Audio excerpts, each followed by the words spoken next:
I used to think it was the Obama administration, but boy, Obama during this Kamala Harris administration, it changed my opinion of that guy. Boom. Really? Did you have a high opinion of him before? Yeah, I did. Yeah, I did. Just as an intelligent person, a statesman, I felt like he's probably like caught up in the system. It's very difficult to make real meaningful change. Wow. How could Trump, equivocate on this whole thing?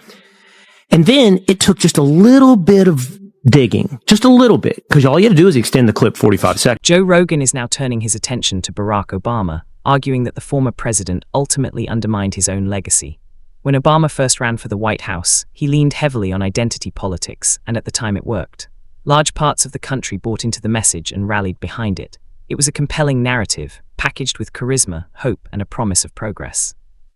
Years later, Kamala Harris tried to follow that same playbook, attempting to replicate Obama's formula for connection, but this time it failed spectacularly.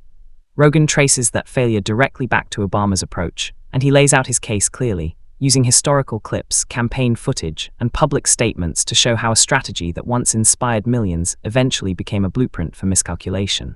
We did trust the government, but which is such a weird thing to say. I used to think it was the Obama administration, but boy, Obama during this Kamala Harris administration, it changed my opinion of that guy. Boom.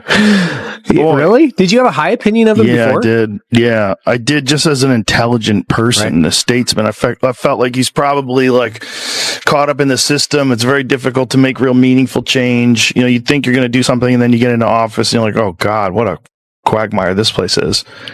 But watching him just straight up lie about Trump, the thing that got me was that very fine people thing, the white supremacist thing. They just kept trying to say that he was a racist, which is this thing that I think worked in like 2017. Joe Rogan recently reflected on a time when he took Barack Obama at his word in the lead up to the election, and he says he wasn't alone. According to Rogan, more than half the country went down that same path, even while feeling uncertain. Many people accepted the idea that Donald Trump was a fascist, a racist, even a white supremacist. Those labels were repeated so often from so many directions that they started to feel like established facts rather than political talking points. Rogan argues the goal was simple: shape how people viewed Trump before they ever had the chance to decide for themselves. Once that image was locked in, questioning it became unacceptable. Anyone who pushed back was quickly put in the same box. Looking back now, Rogan calls it a wake-up moment. A clear example of how easily public opinion can be shaped when powerful voices speak with confidence and the media echoes them without challenge. Yeah. I think it worked back then. I don't think it works anymore. I don't think people believe it anymore.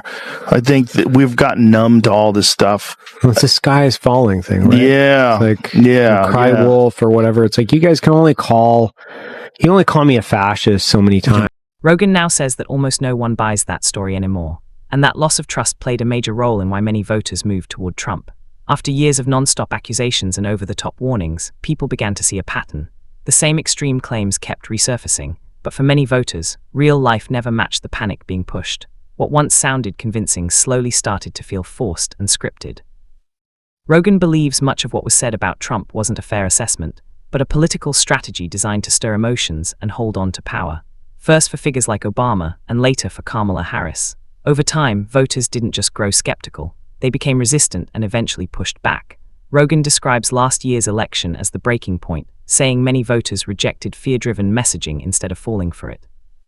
According to Rogan, for a lot of Americans, that election marked a turning point where scare tactics, media groupthink, and political spin were increasingly brushed aside, driven by a deeper mistrust of the narratives being sold to them.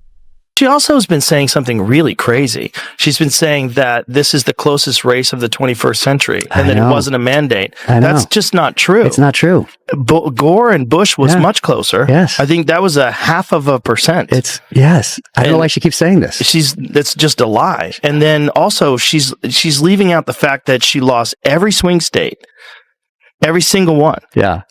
So, like, what are you talking about? I know. He won the popular vote and he won the electoral college vote. Man. And that's a mandate. Say that it's not a mandate. It's like, but it's almost like if you say it to the converted that they're going to listen and repeat it. Yeah, he barely won. Right. Like, no, he won. Yeah. He won every swing state. Rogan says Kamala Harris and the Democratic National Committee are still shaken by how badly they lost in last year's election. He argues that plain embarrassment explains why some leaders are struggling to accept the result and what it revealed about voters. He adds that anyone in Kamala's position would feel the same way. Losing is painful, but losing by a wide margin is a reality check, and discomfort doesn't change the facts. The truth stays the truth, whether people want to face it or not. Rogan says admitting a clear defeat is often the first real step toward rebuilding trust and making a serious comeback. That takes honest reflection, personal responsibility, and real truthfulness. You can't fix a problem if you refuse to admit it exists. Until the Democratic National Committee openly confronts where it went wrong, why its message failed, and why voters turned away, Rogan believes it will keep repeating the same mistakes. Political recovery doesn't start with denial. It starts with humility, self-awareness, and the willingness to change course instead of blaming everyone else. That lesson, he says, should be obvious by now. She took credit for the no tax on tips things in the book as well.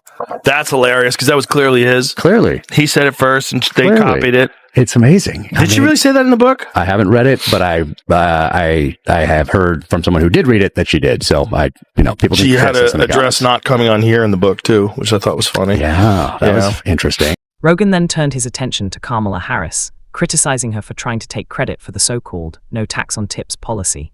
He says, anyone who follows politics with even a basic level of honesty knows that the idea, at least as it's been promoted in recent years, originally came from President Trump. It was never a long-standing Democratic position.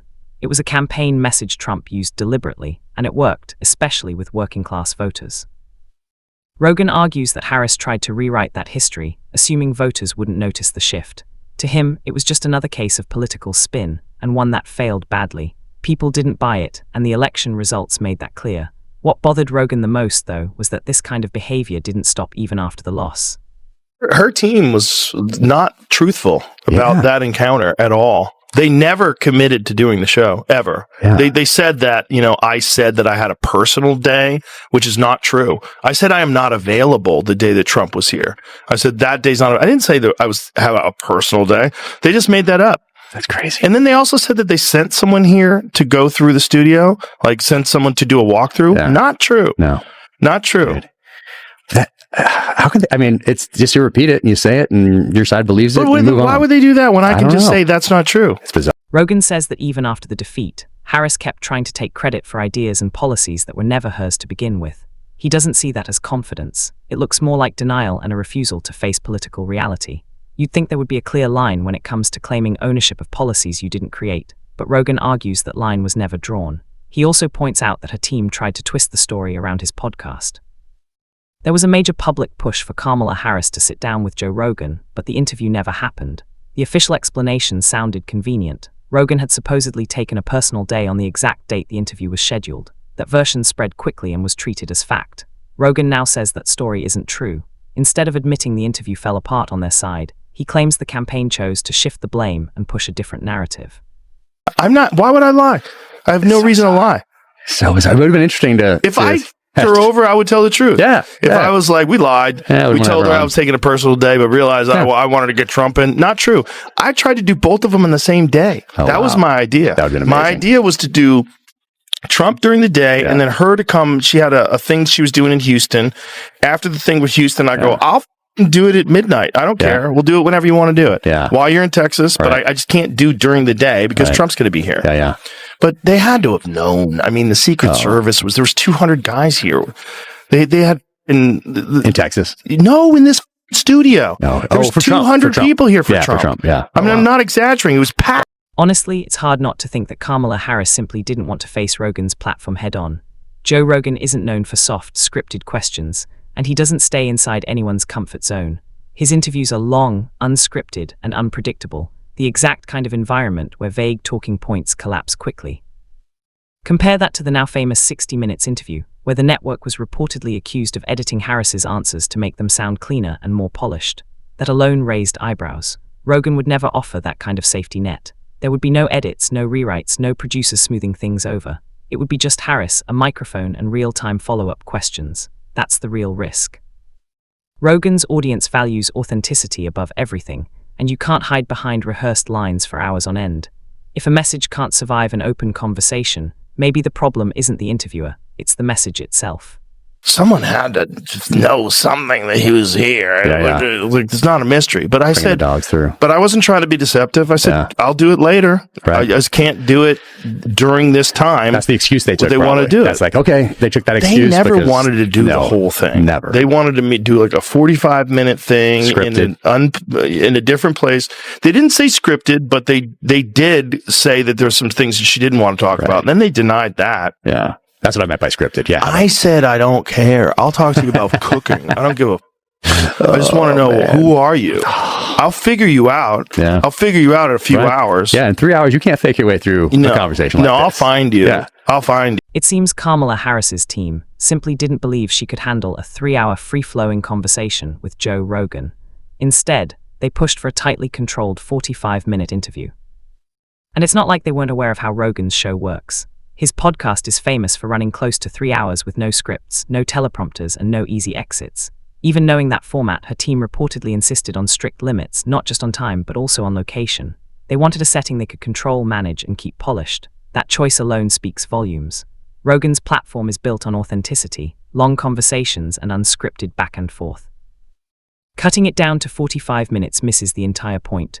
When a candidate can't handle an open conversation without guardrails, voters notice. If that doesn't reveal something deeper about Kamala Harris, her confidence, preparation, or reliance on handlers, it's hard to say what does. What are you trying to do? Right. Like, you could close that border. Trump closed that border in a day. Amazing. In a day. You could say, I hate what's going on with ICE, and I don't like it either. I don't like this thing of like taking people. And here's the thing. Well, they should have done it the right way. Yeah.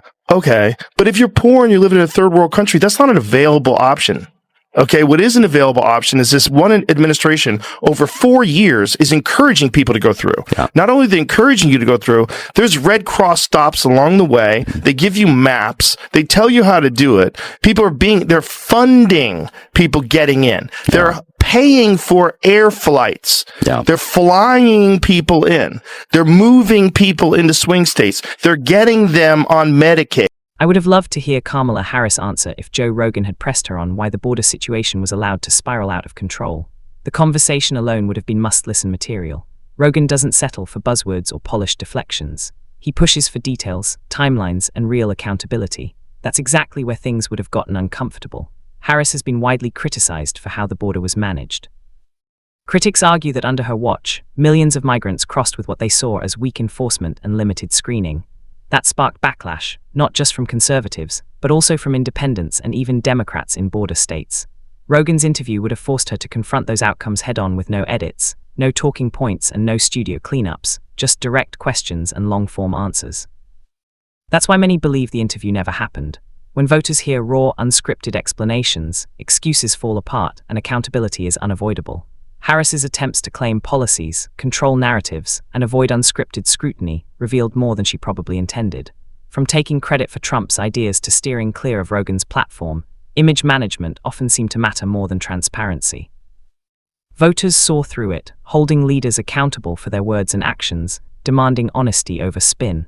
And that wraps up today's analysis. If you enjoyed it, hit the like button and subscribe for more content like this. Thanks for watching, and we'll see you in the next breakdown.